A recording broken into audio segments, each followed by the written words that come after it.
Hello everyone, welcome to English Hotel classes. Exercise 24. Get ready for the dictation. Start.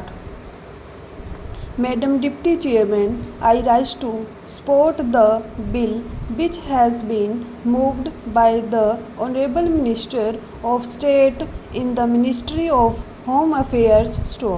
This bill incorporates certain sentiments which the country holds so dear as far as the office of President is concerned, and also incorporates the faith of the people in themselves that when they will elect a president, the person who would be occupying the high post would be a person who would have not only the love and affection of the people but would be, as the Honourable Minister pointed out, a dedicated politician whose whole life is dedicated to the service of the nation. Before he became the president, during his occupation of the office of president, and even after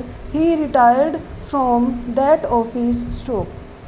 It is this confidence of the people in themselves and the high love and affection which they hold for this office which have resulted in this particular bill being considered by the House at the present moment.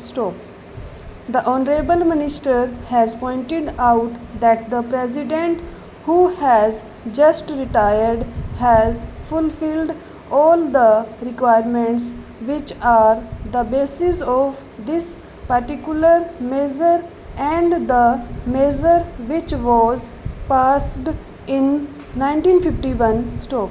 I wish that he had mentioned the last Governor General also, to whom both the measures apply.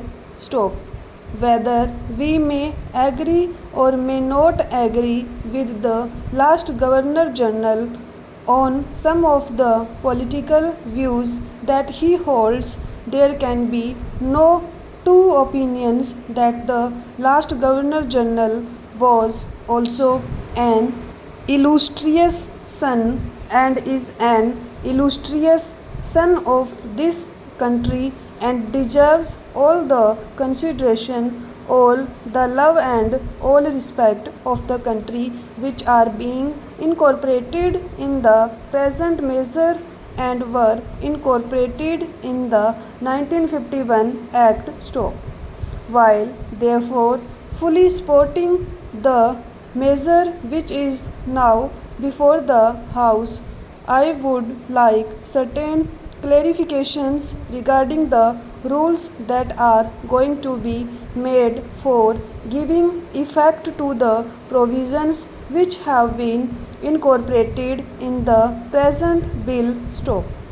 In the statement of objects and reasons, we are told that a person holding the high office of president has, even after retirement, many public calls on him, and it is therefore considered desirable to provide him with secretarial staff.